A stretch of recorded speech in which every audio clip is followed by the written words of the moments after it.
Why bulking is just absolutely stupid, right? So as you guys can see, I used to be a bit of a spastic back in the day, and I used to bulk. And then this is what I looked like when I used to do that. I was not happy, even on this face here. That's a pretend smile. I was only getting some short-term dopamine from the wrap. About 2 minutes after that, I felt really shit about myself. So in this video, I'm going to explain exactly why bulking is retarded and what to do instead. And I'm going to show a perfect example why bulking is so stupid and dumb that hopefully you guys never decide to go on a bulk ever again.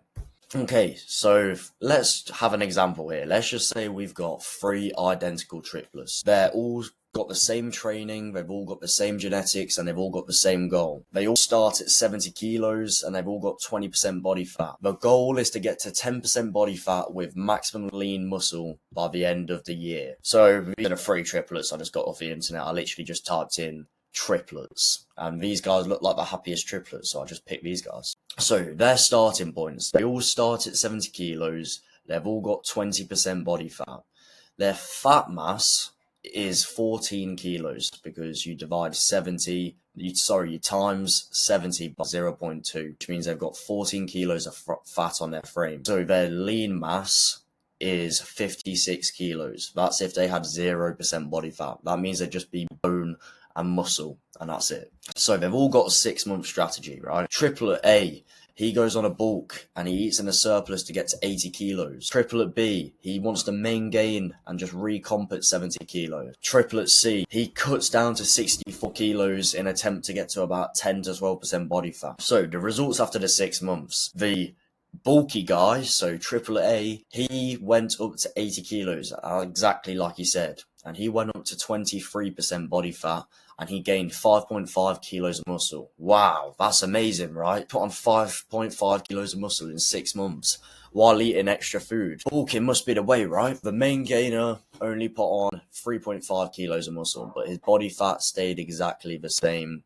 and he stayed at 70 kilos. Remember, their goal is to get down to 10% body fat. So Triplet A, he's at 23% body fat. He's got 13% body fat to lose. The main gainer guy, he's at 70 kilos and he's only got 5% to lose.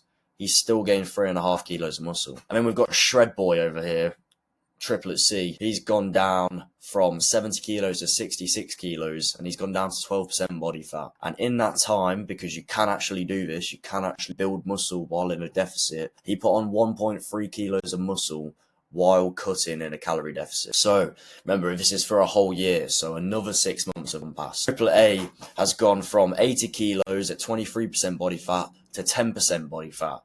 He had to cut aggressively for 6 months. During that time, he lost about 1.5 kilos of muscle. So he ends about 66 kilos with 4 kilos added to his frame by the end of it. So he added 4 kilos to his frame in that time, and he got down to his goal. He had to struggle in order to do that. For those 6 months, he had to aggressively cut, okay? Triplet B, though, his diet started from 70 kilos and he just had to go down to 66 kilos. And in that slow cut, because he didn't have to cut as aggressively as Triplet A, he still managed to gain a kilo of muscle in that 6 months of slowly dieting. And he ends the year at 66 kilos with a net 4 kilos of muscle by the end of the year. So the exact same results as Triplet A. I mean, you can only guess what happened to Triplet C, right? So after the cut, he was 66 kilos at 10 to 12% body fat. He just main gained from that position for another 6 months and he gained another 3 kilos. So he was allowed extra calories for the last 6 months compared to Triplet A, Triplet B.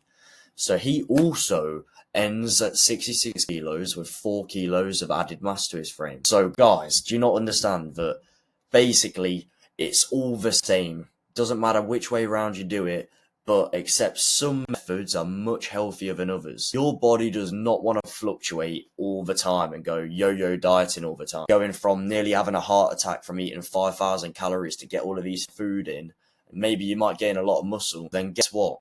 Every bulk has to come to an end eventually. If you keep on bulking forever, you'll die of obesity, boys. So there's a much healthier way about doing things. So what I would suggest is you guys pick the body weight that you want to get to, the body fat percentage that you guys want to get to, as long as it's sustainable. If you guys are noticing bad side effects like your lifts are always going down. You've got zero energy. Every single minute of every single day, you're thinking about food. You don't even see food as numbers. Then that means you're too lean. That means your body fat set point doesn't want you to be that lean. It means that you need to be a bit fatter in order to get good results and you can actually operate properly as a human. So diet down to the body fat percentage that's sustainable for you, the lowest body fat percentage that you want, that you can sustain, and main gain from there. So main gaining is basically where you eat at a calorie maintenance. So you're not going to be gaining weight, you're not going to be losing weight, and you're just going to eat at a calorie maintenance, but at the same time as that, you're still going to be progressive overloading in the gym. Your lifts are always going to go up because remember, to build muscle, all we need is a stimulus to grow. And progressive overload is that stimulus to grow. So just like triplet C did earlier on,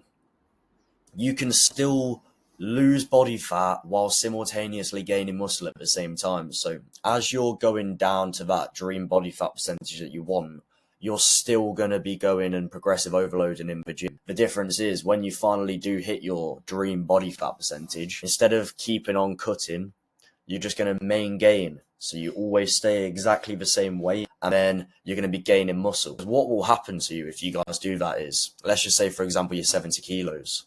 If you stay at 70 kilos and then you always progressive overload in the gym for like a year or something, you're probably going to put on about a kilo or two of muscle, depending on how much training you've done, depending on how good your genetics are. If you did stay at 70 kilos for that whole entire year and you gained 2 kilos of muscle on your frame, what has to have came off your frame, boys? Obviously body fat. So pick the body fat that you guys want to get to and then main gain from there.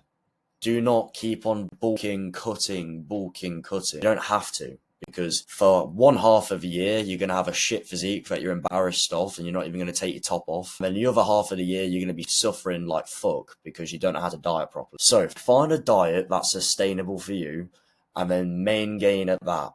Okay, if you guys need any help finding a sustainable diet and finding a way to main gain, then book call me below and we can work one-on-one together. And I'll make it impossible for you guys to fail. So I don't do seasonal, I can take my top off because that's not impressive, right? It's not impressive to cut down for a week, take a million pictures and post them on your Instagram for a whole year. It's actually impressive to maintain a lean muscular physique for a long time, forever if you can. And if you don't do it this way, this will create binge eating disorders, which is something that I've suffered with for years. And it also causes body dysmorphia. So you've just cut down and you're at your dream ideal body fat percentage. Maybe it's below 10% body fat. Maybe it's way below your set point and you can't maintain it. You see what you can look like at that body fat percentage because you've had to use so much discipline and willpower. But then when it comes to the time where your willpower gives in, because it always does, believe it or not, boys, I don't care how disciplined you are, your discipline will give up eventually. You can't always rely on discipline. So when it does,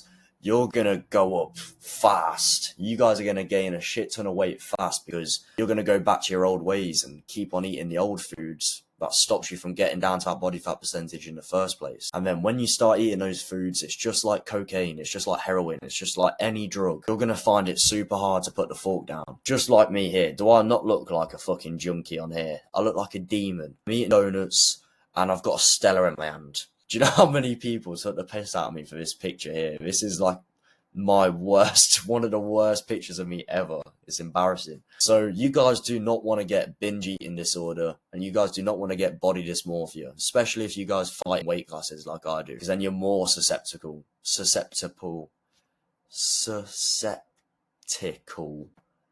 get it. So thank you very much for watching, guys. And if you guys don't want to book a call with me, because not everyone wants to go turn up to the doctors, sometimes people just want to fill in a form and just fucking submit it to the doctors instead. So if you're a bit scared of talking to me, then join the second link in the description, because that's a community called Size and Violence, where it's a whole course from A to Z, how to get into amazing shape. I've also got unlimited MMA grappling fundamentals, MMA striking fundamentals, heavy bag workouts, pad workouts, sparring drills that you guys can follow, all for $15. And if you guys can't afford $15, then cancel your Netflix subscription and then subscribe to my Netflix. But instead of it being Netflix full of junk food, it's going to be Netflix full of self-improvement content and learning how to fight, getting into amazing shape. So Join the second link in the description if you don't want to talk to me in real life. But if not, book a call with me below and we'll see if it makes sense to work together. Thank you very much for watching, boys. I'll see you on the next one.